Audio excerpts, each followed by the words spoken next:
What is up, guys? Mr. G's Math Videos here with another episode, and today we are going to be looking at how to round decimals to the nearest tenth. So let's jump right in and get started and talking about our strategy. So in this first example that I'm going to show you, I want to take 6 and 482 thousandths, and I want to round it to the nearest tenth. So my very first step is I need to locate my rounding place, which is the tenths. So once I locate it, which is the 4, I'm going to underline it on my number. Then I'm going to draw a vertical line, and I want to separate my tenths from the hundredths and thousands. And the reason I'm doing that is because I'm going to be focusing on the digit to the right of my rounding place. In this case, it's the 8 in the hundredths. And I'm going to be using a saying: if it's 4 or less, let it rest. If it's a 5 or more, let it soar.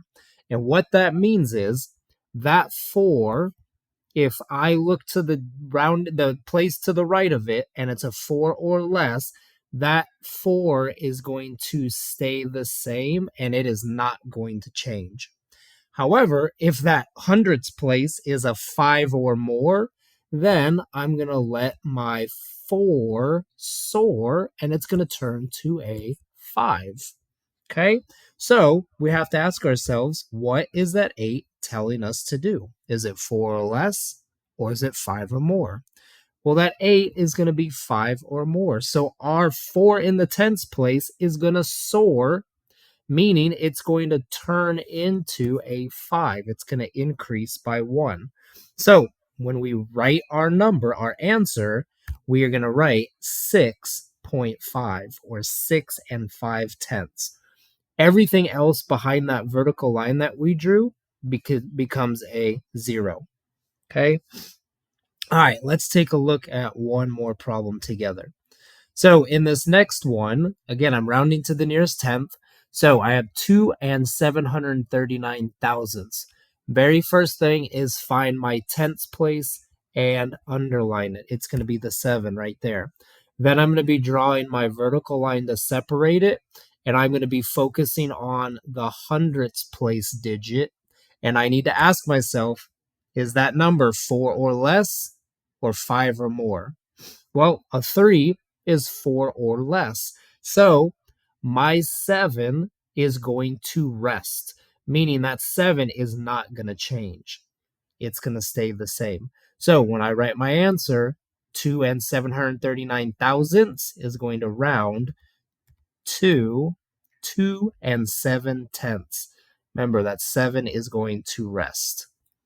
All right, so that is our strategy. We're using this chant of 4 or less, let it rest, 5 or more, let it soar, and we're going to be focusing on the place value just to the right of our rounding digit.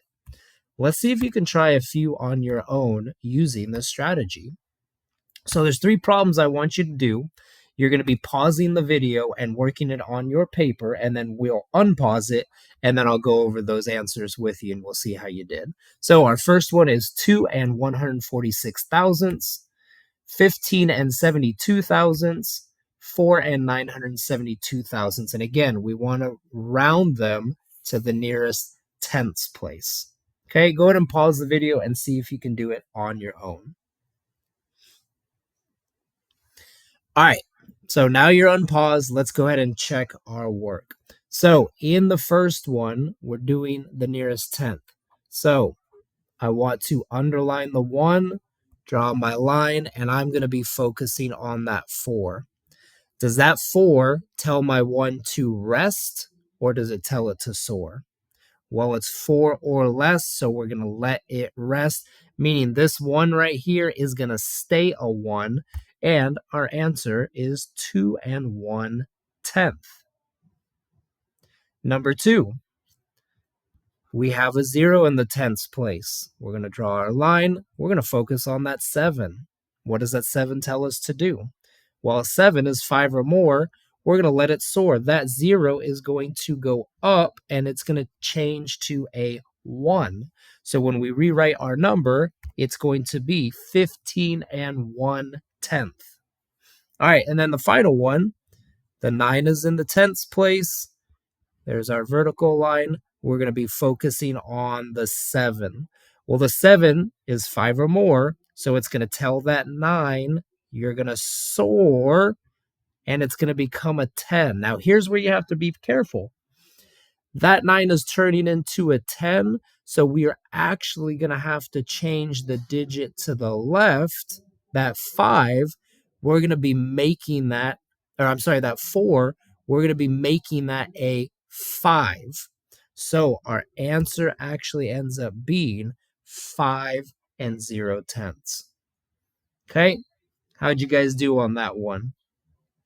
So that is our strategy for rounding. I appreciate you guys watching. Keep practicing. The more you practice, the easier it's going to get. And again, don't forget, hit that like and subscribe button. Drop any comments if there's anything that you want me to cover.